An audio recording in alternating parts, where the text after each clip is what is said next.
Dr. Erat and me are the chairpersons. And I invite Professor T.P. Sudhakar sir. I'm already here. Invite Dr. Kishan. Kishan has come? Laddu Cherinda. He is yet to join. Dr. T.P. Sudhakar sir for the Visakha oration. Well,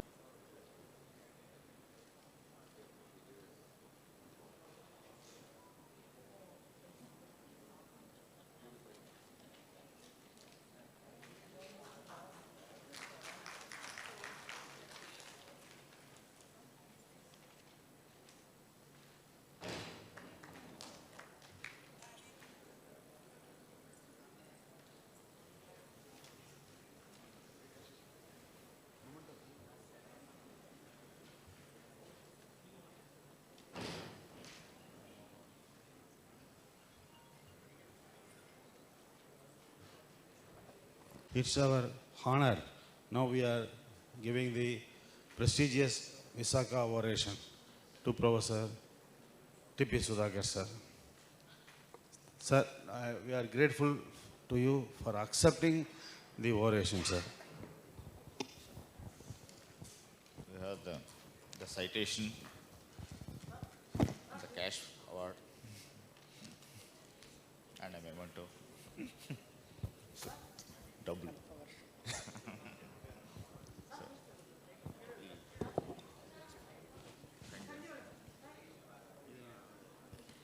Dr. T.P. Sudhakar, affectionately addressed to as Dr. T.P.S., a name which symbolically prophesied his persona. Hailing from Tirupati under the blessing of Lord Venkateshwara, is known for his unique love and dedication to psychiatry. He is known for his excellent professionalism, simple way of teaching the clinical methods and research to many generations of young psychiatrist fraternity and across other medical specialties.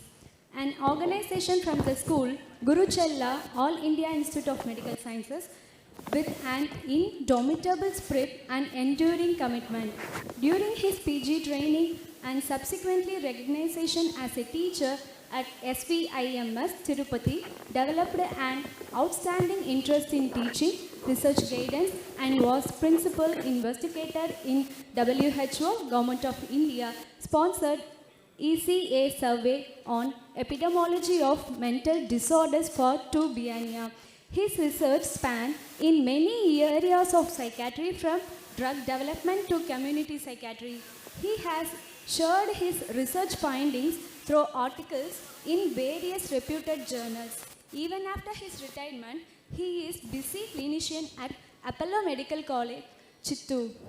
Dr. TPS has tremendous experience in the administration of being head of the Department for Psychiatry, October 1995 to August 2013, Deputy Superintendent and Superintendent in charge, October 2009 to August 2013, Executive Editor, SVMC Journal, 1996 to 2000, and Vice President, SVMC Magazine Committee, 2002 to 2010. He is an active member of National IPS and IPS Subzonal Branch, where he has received in various capacities as President, PG Committee and Advisor to PG Committee.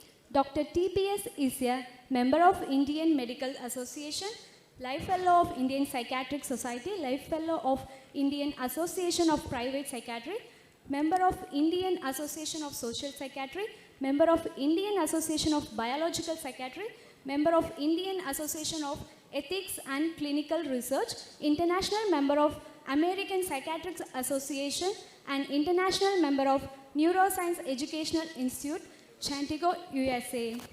He is a recipient of IMA Nellu Golden Jubilee Oration 2011, Dr. D.S. Raju Memorial Oration 2017, and Prashanti Hospital Oration 2021. Dr. TPS had additional skill of organizing conferences, APPY and at Tirupati 1995, at Anandapuram 2017, and at Kadapa 2019. He also organized national midterm CME of IPS twice in 1997 and 2013 at Tirupati. Midterm CME of AP chapter IPS at Shah Center, ISRO, Sriharikota in 1999. Ipsagon 2003 and 2018. Midterm CME for practitioner IPS South Zone 2009-2019 at Nellore and PG training program in 2010 for IPS South Zone at Tirupati at Anantapuram, virtual in 2020. His boundless enthusiasm trickled down to organizing consultation license service with various clinical departments in CVIMS, Community Psychiatry Service in PHC Chinnakottikallu and RHC Chandragiri in Chittoor district, consultation service to shape examination for CASF personnel working in ISRO, Sriharikota. Dr. TPS bought his journey with many colorful positions in the field of psychiatry with his characteristic emblem for his seminal contribution to the field of psychiatry. The Indian Psychiatric Society South Zonal branch is honored to best bow upon Dr. T.P. Sudhakar the Vishaha Oration Award.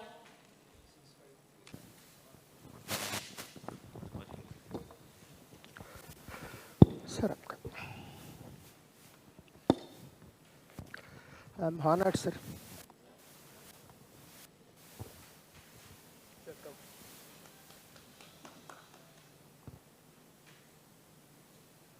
Thank you very much.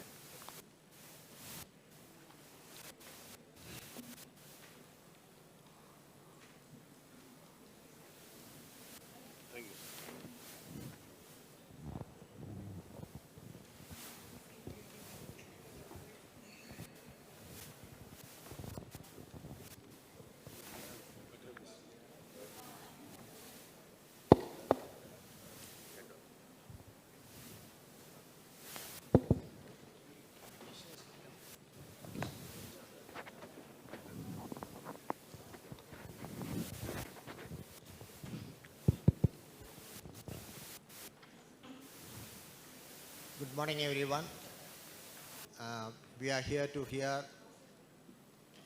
Dr. Sudhakar, who is going to talk on precision psychiatry as part of the oration. And I will just briefly mention what he is going to talk about. His oration will be concentrating on the ideas, methods, and ways that will help in solving this great puzzle by arranging things in a comprehensible order. The research at various levels can be put together to make psychiatric illness more etiology-based rather than symptom-based. In addition, the knowledge of psychopharmacogenomics shall help the biomarkers to predict the individual patient responses to make the available treatment more effective. The arrangement of these threads, pieces of research information in a meaningful way to solve the jigsaw puzzle is going to be the precision psychiatry of tomorrow. Over to Dr. Sudhakar. Thank you, sir. Please speak. You don't mind if I speak from there?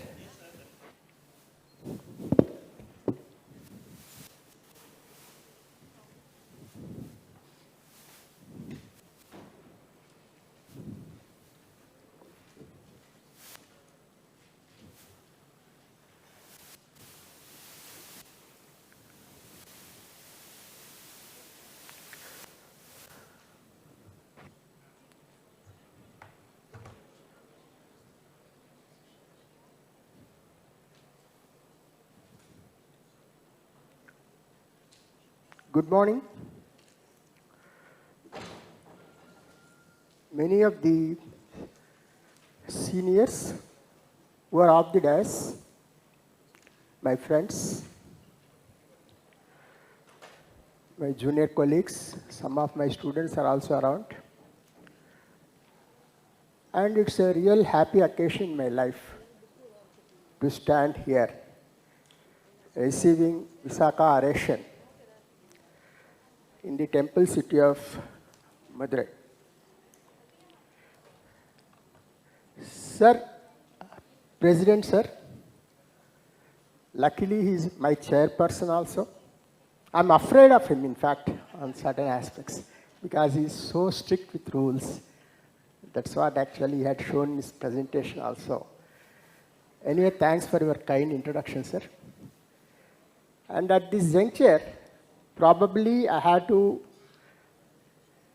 thank Dr. Ramakrishnan to make such a extensive arrangements for my stay here, which was basically a sort of a pilgrimage for me, because my brother, Dr. Prasad Rao, was around, and I had some of the best moments to really remember for life. And as such, Madurai is not a new place for me.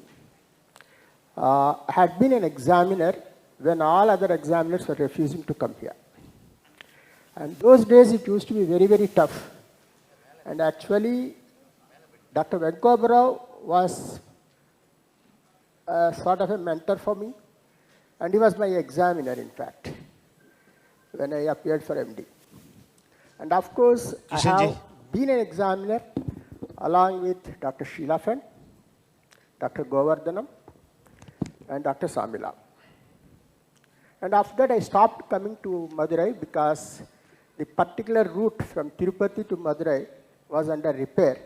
And it used to take about 16 hours for me if I get into a bus to reach Madurai.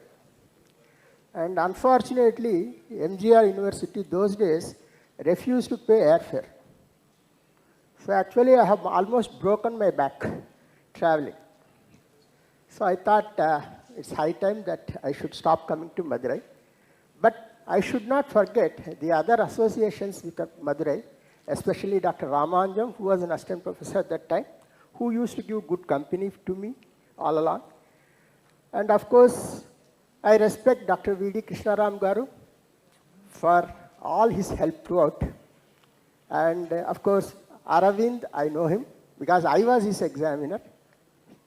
And Dr. CRS, a person who I should not forget for all the help he had done to me. And of course, nearby Dr. G. Gopalakrishnan from Trichy is again like my elder brother. So with so many associations, I have some unpleasant memories also associated with Madurai. One such unfortunate thing that has happened when I am examiner was I had to disapprove a dissertation. It was quite painful. At that time, Dr. Govardhanam was the internal, and I want to forget about it, but I just wanted to mention that there are some other memories which are a little bit traumatic and painful also. Coming to my topic today is that being an academician, I thought I should, excuse me for a minute, I'll take my glasses.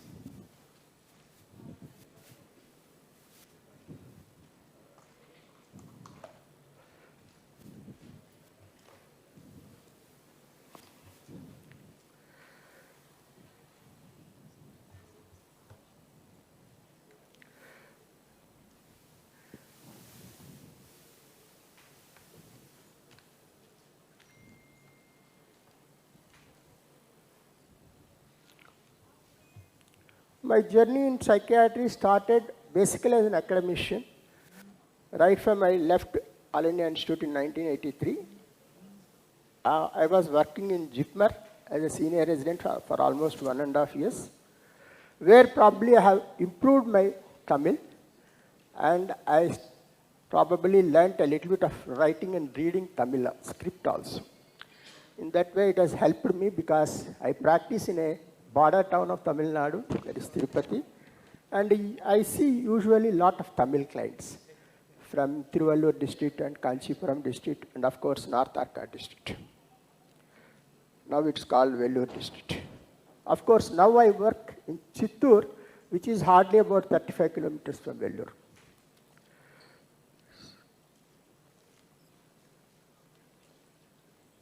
So, my topic today is about the precision psychiatry. Because I've been teaching my students about the various classificatory systems. And most of the times, when the students are very intelligent, they question about the diagnosis. Our weakness in psychiatry is basically how we classify disorders. Before going on to that, I think I should remember my late parents. My father was a retired RDO. He was from Chandragiri Revenue Division of Chittoor district. And my mother was a homemaker. And I should always remember my guru, my mentor, Dr. M. V. Raman Rao, who has actually inculcated me to take up psychiatry and to really decide that I'm going to become a psychiatrist for my life. So I can never forget these people in my life. So coming to the topic, what is patient psychiatry? In short, patient psychiatry is a new concept that's emerging out, that we should have an approach to the treatment and prevention also, which takes into account multitude of factors rather than a few symptom clusters that make a diagnosis. It considers the genetic information, its expression, the environmental and developmental factors, lifestyles, response to drugs, before we decide the treatment. So here, probably a lot of pharmacogenomics is also introduced. In short, it is what US President Barack Obama in his 2013 address talked about individualized medicine. So now we call it as individualized psychiatry. By next few minutes, I'll be talking about whether it is really feasible in psychiatry to have the very concept of individualized psychiatry in near future. Probably, maybe my generation and even my immediate generation of psychiatrists may not see it, but it is in all likelihood going to happen maybe in another 3-4 decades. Coming to the very concept of how evolution of diagnosis has come up in psychiatry, we start with International Classification of Disorders. Then we have our DSM. And both these things, right from the beginning, they actually talked about in psychiatry not as diseases. They talk about always disorders. And actually, I started with DSM-2. When I was a student, it was DSM-2. And if people remember, especially my seniors, in DSM-2, it is not even a disorder. It was a reaction, a depressive reaction, obsessive reaction, hysterical reaction. These were the diagnoses described in DSM-2. So as I entered psychiatry in late 70s, things started changing. DSM-3 had come up, ICD-9 had come up. At least from reaction, it has become a disorder. So here we define the disorder. Disorder should be a set of symptoms which are pathological and morbid, and it should produce distress in the individual or the people around him. And the important thing is there should be loss of function. The productivity should be lost. And it can have various associated ramifications at interpersonal level, which we call it as adjustment, maybe at intrapersonal level, where we call it as conflicts. The problem with this categorical classification, which we had been going through all these years, are we have created a few pigeonholes, and as soon as we see a patient, we are pressurized to make a diagnostic pigeonhole and put the patient into that. Most of the times we know that the patient doesn't really fit all the criteria for that pigeonhole. We try to push him into that, give a label. I think this is a bad thing. And some of the examples where you will be having lot of difficulties in putting the patients into these pigeonholes is depression, where you can have paranoid depressions, depression with psychomotor retardation, depression the opposite of it, agitated depression, irritable depressions. So here we are rather seeing at one particular set of symptoms, the so-called sadness, and try to put them into that pigeonhole. In the same way, you see mania, happy manics, irritable manics, distressed and delirious mania also. In schizophrenia, we see variety of symptoms which we can't really make sure that whether they exist all throughout the disease or at some points certain things appear. That's why we have got such a very difficult classification in schizophrenia. Of course, two distinct syndromes are there in schizophrenia. One is negative syndromes predominantly, the other is positive symptoms predominantly. In the same way, we see obsessive symptoms mixed with manic symptoms and depressive symptoms. And of course, in schizophrenia also we see it. ADHD is the most complicated diagnosis according to our present diagnostic system, where we will have oppositional defiance disorder associated, psychopathy sometimes, and it is most of the times confused with our bipolar disorder. Even psychopathy, if you look at it very carefully, all psychopaths are not the same. Some of the psychopaths will have a lot of anxiety associated, even though the original criteria says psychopathy is devoid of any anxiety and guilt. But I have seen psychopaths who are quite anxious also. Then drug addictions, it virtually pervades into every diagnosis in psychiatry, and it is one of the difficult comorbidities to handle also. So I'm just enumerating the difficulties with the present system. Even though people say that reliability of our present system is comparatively good, I have found it most of the times, whenever somebody makes a diagnosis, I keep questioning it, because I think certain things are not properly fitting into that particular diagnosis. So this inter-rater reliability could be a problem. And even the same rater, if he sees the patient maybe after 6 months, he finds different set of symptoms and you get confused. And I've seen many patients starting with a schizophrenia-like symptoms, and maybe after the 5 years, I make a diagnosis, review the diagnosis and make it into a bipolar. So this also very commonly happens. So even the retest reliability of these diagnosis categories is quite unreliable. That's what I'm telling when I say stability of the diagnosis over a long period is very, very unreliable. So when our diagnosis is so questionable naturally, we can't really decide about prognosis. So that's another difficulty. So naturally, we can't decide the long-term outcomes.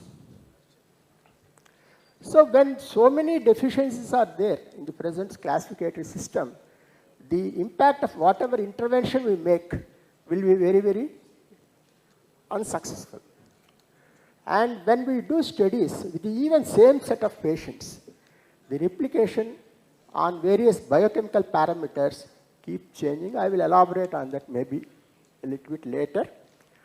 So syndromic classification becomes more of a symptomatic intervention. That's what actually we are practicing of late in psychiatry. What we do is we look at the symptoms. Based on the symptoms, we prescribe a drug. If you think that depressive symptoms are more, we prescribe antidepressants. If psychotic symptoms are there, we add an antipsychotic. If there is a sleep disturbance, we add a benzodiazepine. This is how we practice. So I think our practice doesn't really stand a proper reliability test. So naturally, what happens in such a situation, we are not able to really come out of this framework of classification. We get stuck there.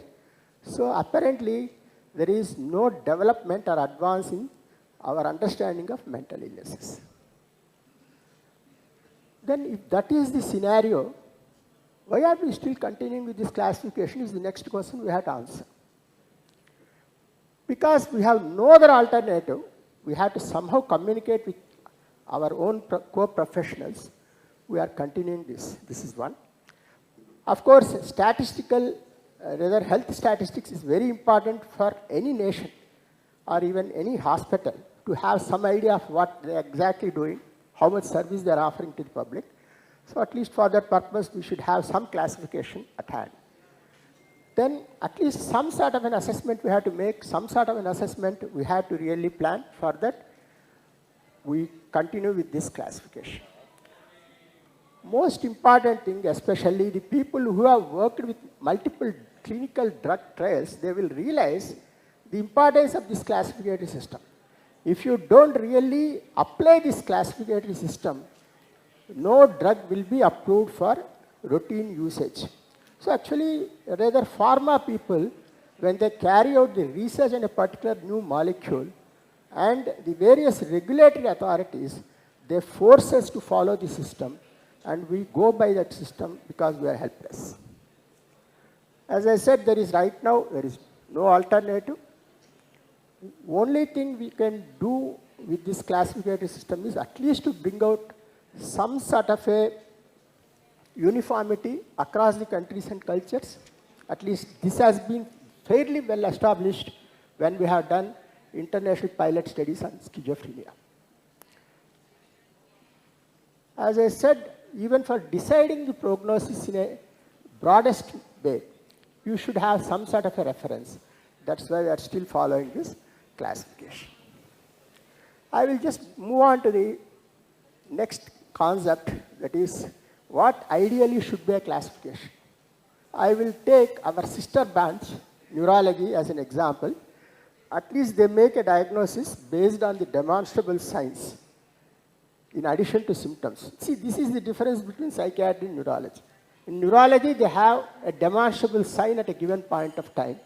Based on that, they make a diagnosis. The diagnosis is fairly strengthened. So they make it on 3 dimensions: anatomical, pathological, and etiological. Can we apply the same to our branch? I don't know. I will try to answer that. One problem which does is the same patient varies across the day. In the morning you will find a symptom, in the evenings the symptom changes. So it's very, very tough. And demonstrable loss of function, which is one of the core features of calling anything as a disorder, is very difficult to assess in psychiatry. This is another one. Then we have got high subjectivity amongst our own clinicians to make a uniform diagnosis. We have multiple dimensions when we see the patient. No 2 patients are similar, even if the diagnosis is the same. And our anatomy, our physiology, our molecular chemistry is very, very rudimentary, unlike in neurology, where probably we can't progress further with this set of diagnostic criteria in our classificatory system. Actually, I had a question when I was a MD candidate appearing for the theory, and I came to know later on that the question paper was set by none other than Professor Venkobarao. The question was, with whatever existing knowledge about CNS, you enumerate what is mind and what is brain. This was the question that appeared in my question paper way back in 1983. And you know what was the understanding of psychiatry in 1983? I really did not know how to answer. So ultimately what I did was, I actually took the Freudian model, conscious and unconscious. I wrote about what are all the conscious correlates, what are the unconscious correlates. And in the same way, I talked about the ego, superego, and tried to at least give some sort of a semblance of an answer to the question. And after my exam was over, Dr. Venkobarao was telling that I thought you probably would leave this question because nobody answers it. And he was quite appreciating me. So this is our present status. I don't think it has changed much, except for the fact that our understanding has become a little bit more now. Pathological and etiological causes are based on non-verifiable concepts. So most of the times we forget about the etiological classification that's coming up in near future. And as you know, the influence of psychodynamics was so heavy on us till almost late 1970s.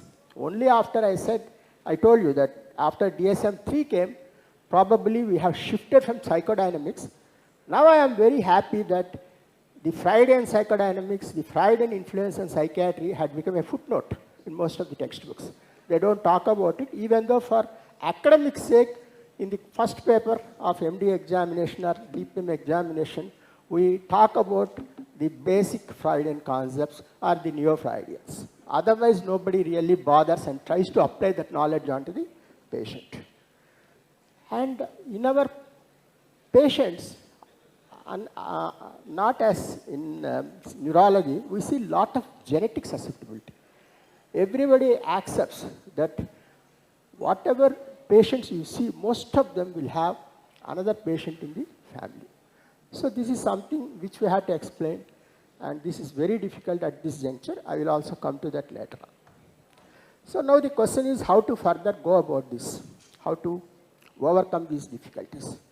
We got a few things. We have got drug targeting mechanisms, which we have already know a little bit, because psychopharmacology has improved a little bit compared to what it was, say, before 2000. Then our understanding about the neurotransmitters, our knowledge about synapses, our knowledge about microglia, all these things have improved tremendously, and maybe this to some extent helps us to answer some of the questions. Our developmental, neurological and cognitive models have also improved, and even the animal models are really probably working out of late. Some of the South American monkeys, a particular species, they have got very, very good similarity with human brains and the development. So probably that's going to show some sort of a answer for this. Then of course, after the worldwide Human Genome Project has come up, we've got a lot of material pouring in. It is, I mean, almost I equate it to particle physics. See, when we were studying, we know only in the atom there will be an electron, there will be a proton, there will be a neutron. Now if you go and ask any theoretical physicist, he will say that we have almost found out, every day we are finding out one elementary particle. So now our genetic knowledge has become so confusing that every day one gene is responsible for one particular symptom, I mean one particular disorder. So we have got schizophrenia associated with not less than 1,000 plus genes. So this is our difficulty even with this genomic project. Then advances in neuroradiology definitely is helping us, especially functional MRI studies, and to a great extent some of the single photon emission spectrogram, and also even PET studies. It's helping us about the blood flows into various areas in the brain. And our understanding about neurocircuits also has improved a little bit. But still, despite all that, our understanding as on today doesn't really, at least according to me, not up to the expectations which I had. I thought there'll be a very big explosion of knowledge after the World Human Genome Project had been envisaged. It did not happen. So I suggest that we should get out of this frame of classificatory criteria. We should look at the determinants of each symptom, not the cluster of symptoms. And we should approach from a neurological and biological basis, leave alone other dynamics part, and strengthen the foundations of very psychopathology we keep talking about, and improve the chances of replicability. If you can really achieve this, probably we will be able to replicate. Of course, I am not going to slide in toto because there are many problems that has erupted after our expectations when we had this GWAS going on. And even the pharmacological targets are very, very limited, because in the decade of the brain we thought that psychopharmacology will go by leaps and bounds, and nothing happened really. And in fact, after 2010, the number of molecules that has been introduced into psychiatry had become lesser and lesser. We don't have any new molecule, especially in the last 5 years, really. The polygenetic etiology is making us more and more confused. Added to that, now we have got epigenetic theories also coming up. And there are theories which talk about the origins of mental illness when you are in the womb of your mother. So that it still complicates our understanding about the whole neurological basis for a mental illness. So with all this confusion around, National Institute of Mental Health, Bethesda, Maryland, USA, they called for a new type of classification which would probably advance our understanding and our knowledge about psychiatry. So this is the innovative research initiative by NIMH. And this is basically a sort of a personalized concept of treatment and diagnosis in psychiatry. Here they talked about predictive, preemptive. That means even before the disease affects the individual, you should be in a position to identify and treat. Then of course, personalized. This is where I'm going to talk about the very topic of today, that is the patient psychiatry. And they insisted that it should be participatory. Every clinician should participate in research and give their due for the advancement of science. So I will very briefly touch upon the RDoC because this is actually the skeleton of what the patient psychiatry is. Of course, we are again moving out of this because it doesn't really serve its purpose, even though it is quite interesting. If Dr. Kishan remembers, I gave a lecture on some of the things that have happened between DSM-5 and research domains criteria in Karimnagar. In a, I think it was a practitioner's year. So again, they said that this is not a substitution for the existing classificatory system, that is DSM-5 or ICD, whatever it is. And it concentrates on various domains of psychopathology and not on diagnosis. And they say that you should do research based on the domains, not on the diagnosis. That is the important thing. The long-term goal of this RDoC is to develop a research literature that can inform the future neuroscience-based diagnostic systems for mental disorders. We will see to what extent it's successful. Actually, this is the RDoC framework. We have got 6 domains: the negative valence, the positive valence, the cognitive systems, the systems for social processing, then the arousal and regulatory systems, not the least is sensory motor system. And each domain should be looked with various neural systems as well as behavioral dimensions.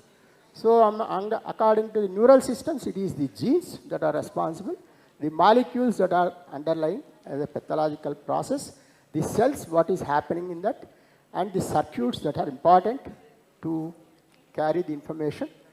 The physiology, of course, the behavior, and the self-report of the patient, all these things have to be under each domain, it has to be considered and it has to be classified. And actually, if you look at the top, you start from when you are in the mother's womb. So right from the antenatal period, down to the death, that is downwards, neurodevelopment. The development keeps on happening, whether it is something new that is coming up, the neuronal migration, or it is the death that is happening in the nervous system. And actually, if you look at, there is one green transparent line, which is the environmental influences, because now we have realized that a lot of epigenetics are important in understanding what changes that happen in our brain. So this is just a pictorial depiction of how we look at the various dimensions of RDoC. And you can see the negative emotions, that is negative valence system, and the positive valence system across the low arousal systems and high arousal systems.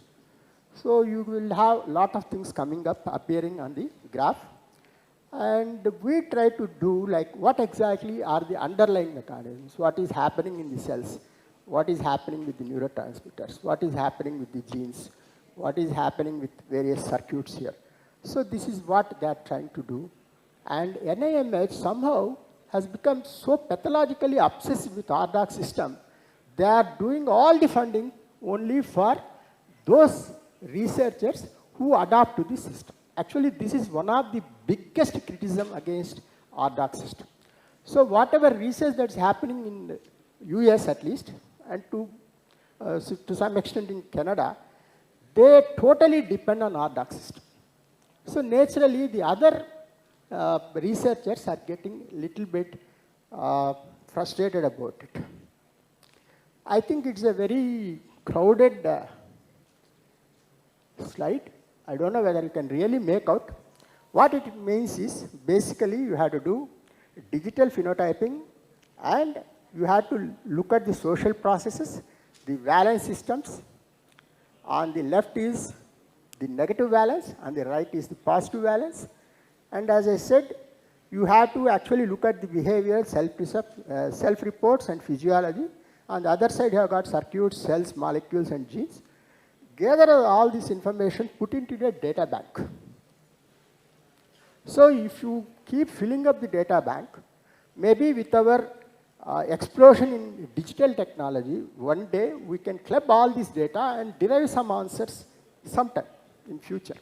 So our main job right now is, not our main job because we are not doing any real research in this particular system.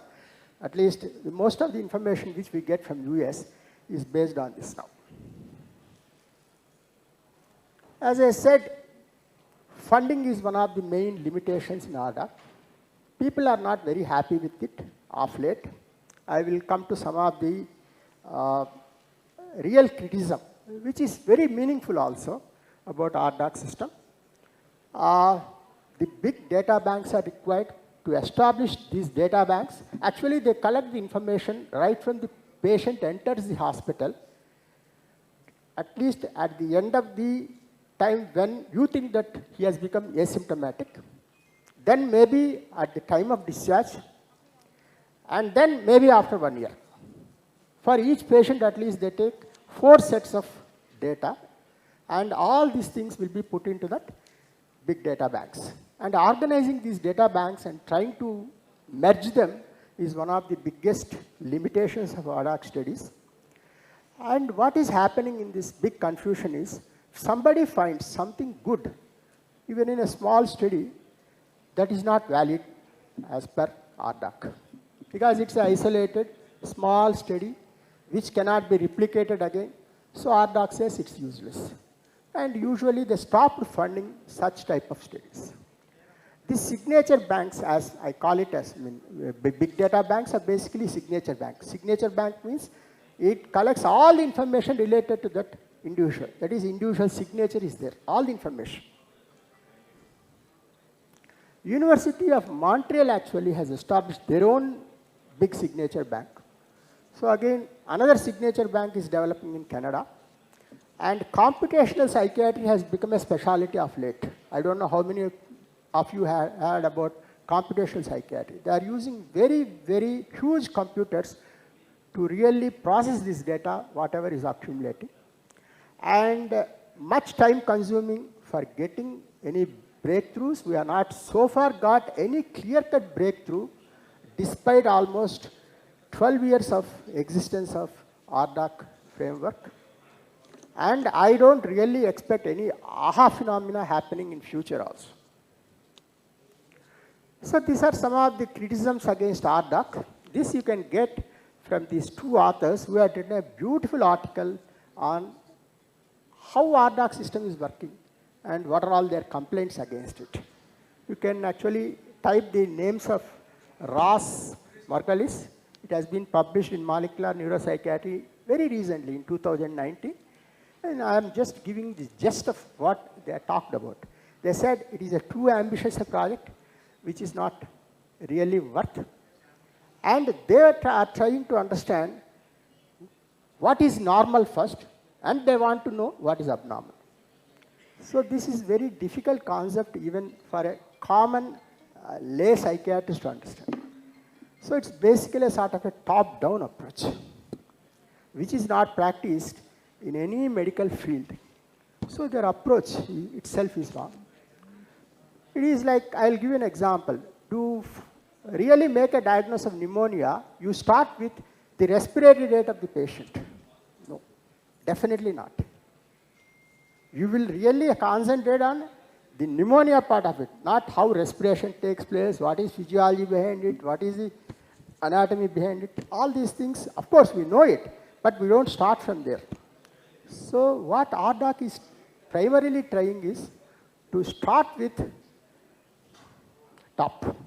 That's a very, very bad approach to understand, or at least to make a etiological diagnosis. So as a result, what is happening is we are wasting our time studying some of the things which are really useless for us to understand the disease. So that is one of the biggest criticism against RDoc.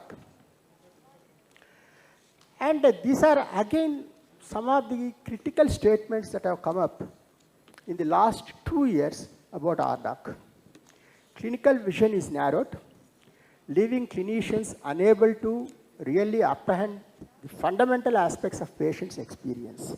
So what, this man Broslow says is that we are actually leaving the patients, we are leaving their real experiences, and we are concentrating on something totally different, and we are actually moving away from the patient. Then exacerbated competition, hyper-specialization, and the need to obtain funding for research projects. This already I have told you. It's becoming very difficult because RDoc is restricting their funding to only those people who are following their rules. So naturally, others are quite disgusted. Actually, this criticism is from Dumas Mallet and gone on very recently, 2020. And there is an enormous investment in basic neuroscience research, intensive search for informative biomarkers of treatment response and toxicity. And basically, Leonidis in 2019 says, we are nowhere. We are actually more disoriented now than what we were, say, before this initiative was started. Then Gardner and Kleiman, again in 2019, they said psychiatric diagnosis and medication proliferate under the banner of scientific medicine, although there is no comprehensible biological understanding of either the causes or the treatment of psychiatric disorders. This is one of the biggest criticisms. They said that you have lost your orientation in really doing some good research, quality research in psychiatry because of RDoc. Now everybody talks about bottom-up approach to find out the etiology. Because this is the model which has really made lot of breakthroughs in our understanding of other medical specialties.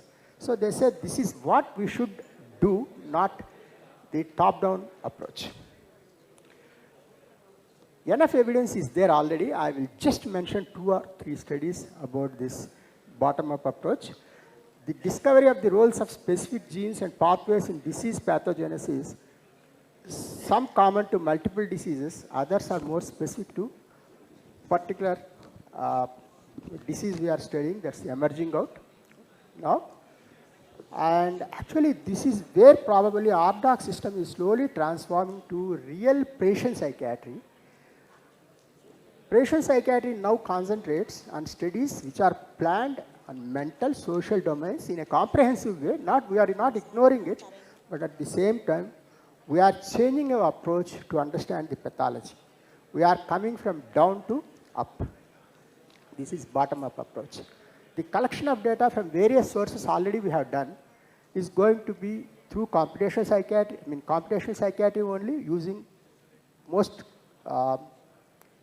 sophisticated computerized system of this data analysis and trying to derive something good about it. Actually, this is a very pictorial depiction. I think there is nothing much to worry about because most of the things you may be seeing, there are certain semicircular ones, there are some quadrangles, and there are some circles, and all these things. For example, if you look at the left-hand side of the slide, you have got panomics. These are all mixed. Proteomics, metabolomics, genomics, transcriptomics, epigenomics, lot of omics are coming. Now lipidomics is also coming up. That is one thing this Panomics talk about. And in fact, I want to just you people realize that we are doing still a study in SWIMS in association with NISER. You know what is NISER? It is basically National Institutes of Science, Education and Research. There are about 6 NISERs across India, and one of the center is in Tirupati. And there are 2-3 people who are interested in doing some good work. So we have started a metabolomic study, and actually initially what we have done is we have took up a few schizophrenic patients. Now we have about 170 patients right now. We have actually started searching for various metabolic parameters of these patients during the treatment, at the start of the treatment and at the end of the treatment when they became asymptomatic. We could identify roughly we could narrow down to rather about 158 metabolic variables. And actually now we are extending this study to the probands of these patients, and there also some significant results is coming up. And unfortunately, I left SWIMS. I have moved over to Chittoor, but the study I think is still continuing. Maybe we will get some good answers for our initial study. Now the next one I want to plan with the people who are in SWIMS is that we want to further go down to first episode psychosis, that to a naive patient who doesn't have any exposure to psychopharmacology. Because metabolomics actually gets polluted when you put the patient on multiple drugs. So I don't want to make it a very clean study. So we are trying for that. So this is one example. You people with all the facilities existing around you, you can also plan something of this sort and probably add up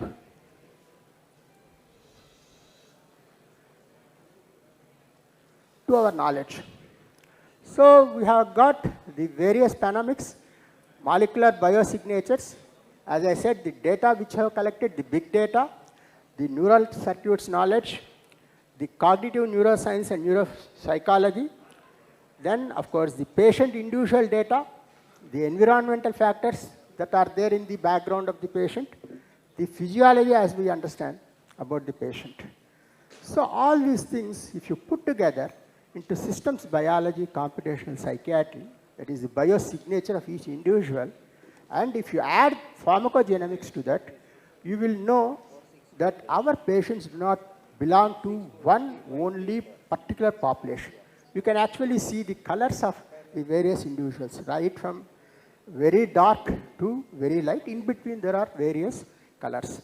So probably one particular drug may be useful in a particular patient based on his biological signature, whereas the same molecule may not work in the other patient who is lighter. So this is how probably we are going to make it more individualized pharmacotherapy in future. This is only a very beginning I'm talking about, but this is the way forward.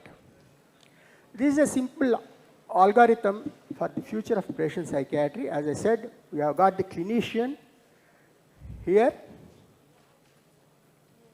then we have got the patient's basic biological signature, Then, of course, we are not really, we are not really ignoring the public health component. So that also we are taking. And we are generating databases. This can be done even in our country in a very restricted manner. With wherever facilities exist, we can create some patient data signatures. And once we process it and then we mine it, we will know the patterns, patterns. Then probably we will also know the information from various gadgets which patients can very easily use and report to us. And ultimately all this knowledge should translate into end user's benefit, that is patient's benefit, so that we can probably really connect the patient to the drug.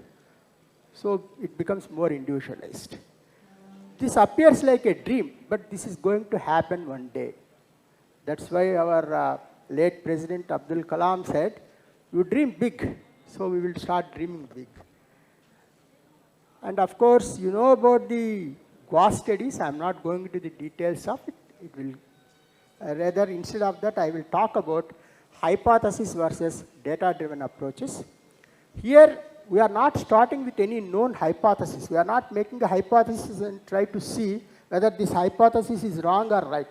What we are trying to do in patient psychiatry is, we are collecting all the data right at the bottom and try to process it so that probably it will give us some answers and some direction to make a diagnosis.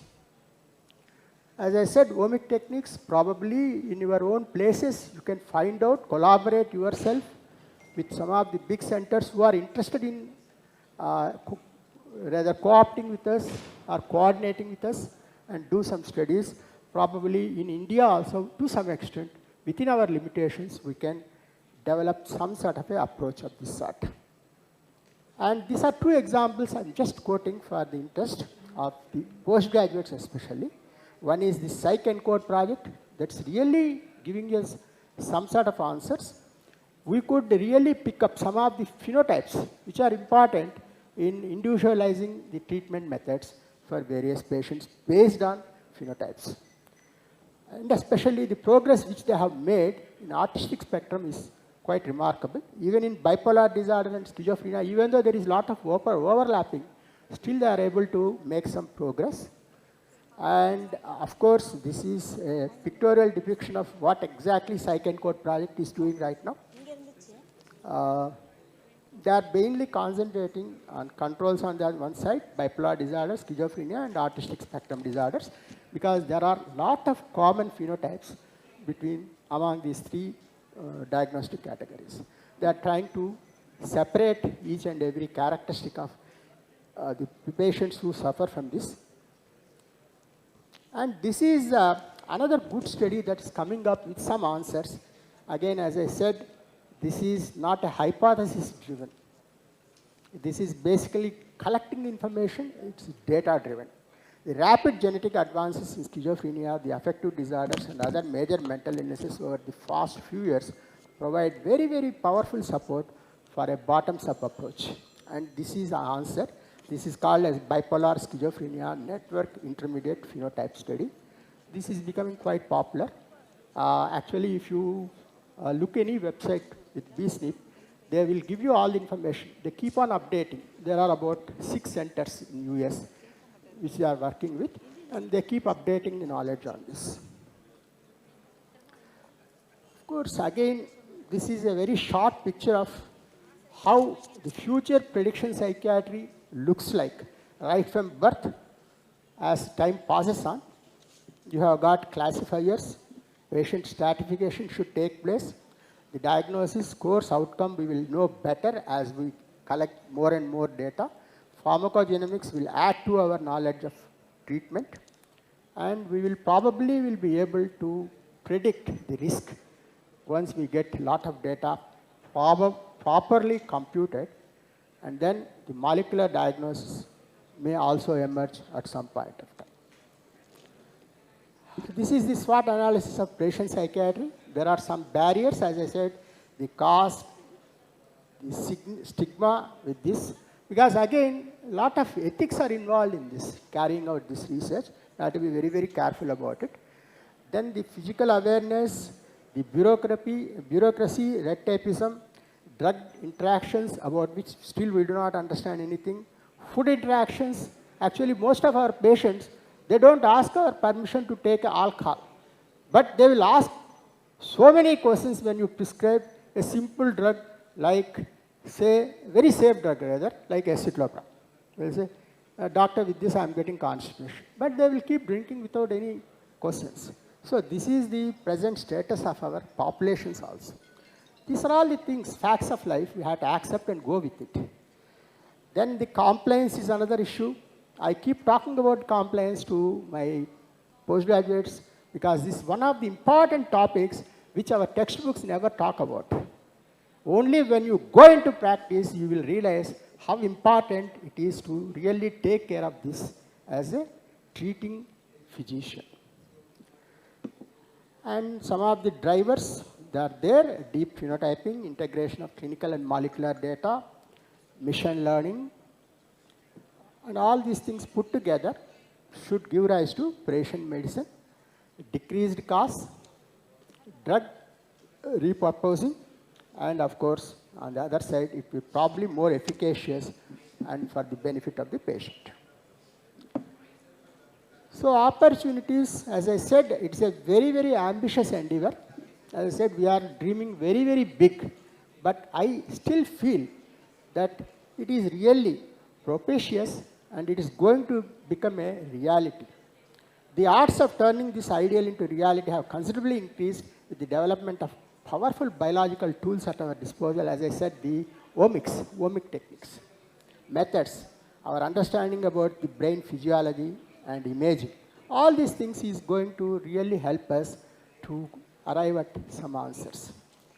But I should also talk about the threats as really elaborated by conservatives amongst our own psychiatric community. They say, one, the very foundations of the concept of relation psychiatry could be unsafe. Because we are collecting so much of data, and unless you properly compute it, probably this is all a waste of time. That's one. So don't keep on singing its praise that, yes, precision psychiatry is going to make some big breakthrough. That is not expected. So anyway, we have to be careful about it. Then we have to focus on the scientific holes in the theory before building a practice that the world outside the culture of traditional academic psychiatry is increasingly unwilling to accept.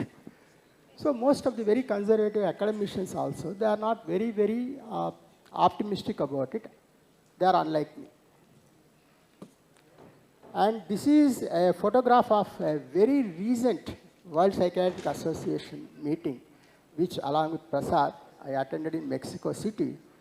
This is at the venue of the conference.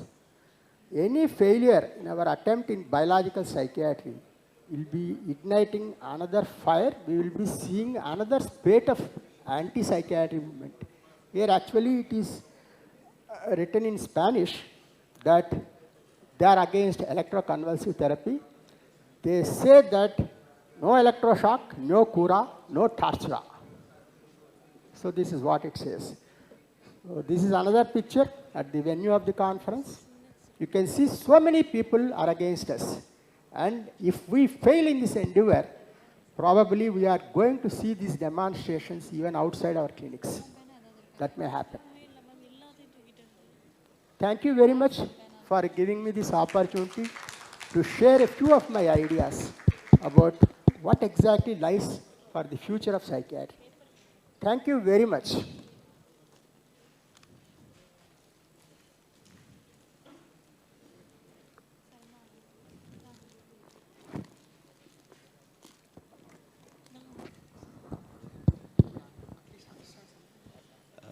Thank you, sir. Really, sir, please come, sir, sit here. I thoroughly enjoyed your oration. Sir is asking whether you understood, but we thoroughly enjoyed. Sir, this is you can see a great practitioner, great teacher, a great researcher in Dr. T.P. Sudhakar. Then I have seen last oration and Prashant Jasper oration at Telangana. So it's insights from your practice. But this lecture, this oration, I think one of the best oration I've ever seen among a lot of oration I attended. In selection of topic itself, the precision psychiatry, that, yeah, a little ambitious as usual, but this is the going to be future of psychiatry. With little caution to postgraduates, because most of the viewers are postgraduates of this conference, as I know that. But this is targeting, the T.P. Sudhakar targeting the all celebrities in psychiatry, trendsetters in psychiatry, researchers in psychiatry. I think this is a topic for them. And we have to think a lot and understanding the precision psychiatry and whatever the ambitious project of US. Still we are following all US modules, DSM and whatever the, even Kaplan you are following is from US, United States.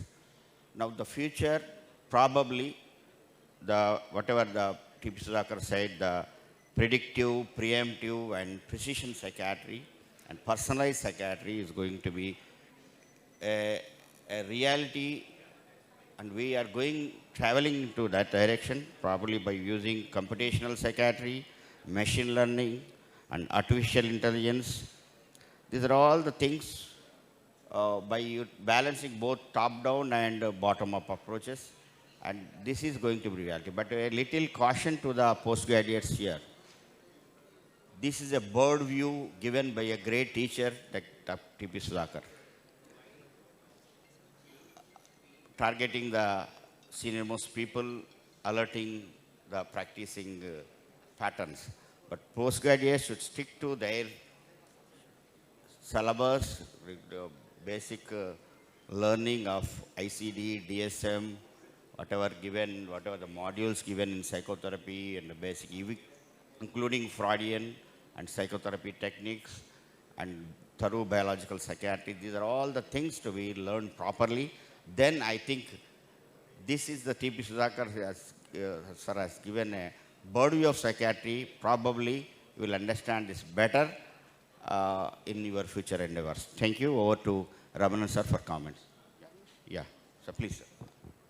Even though unfortunately this is an oration where you can't really communicate with me directly because there is no question answer session.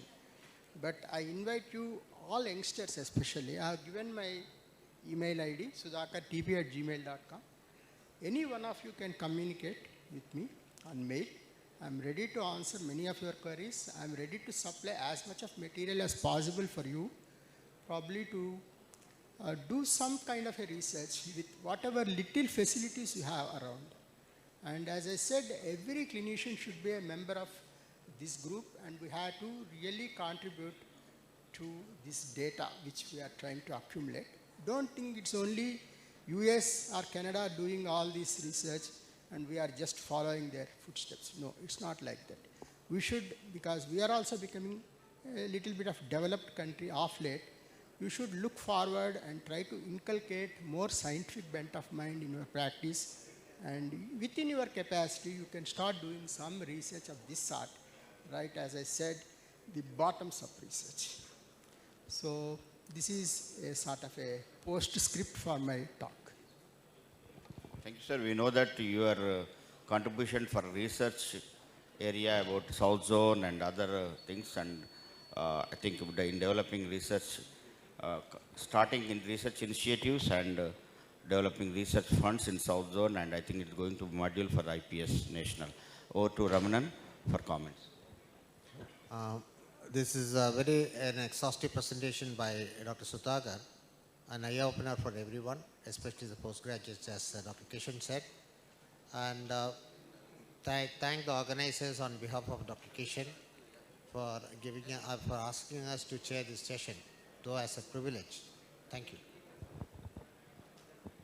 As there are no questions and answers, we are closing the oration. Thank you. Thank you, sir.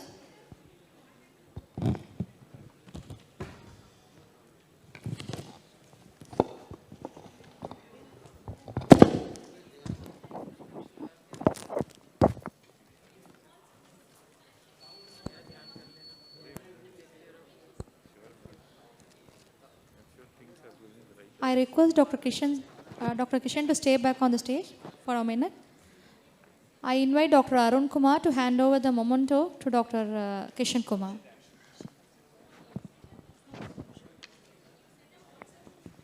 Sir, stay back on stage.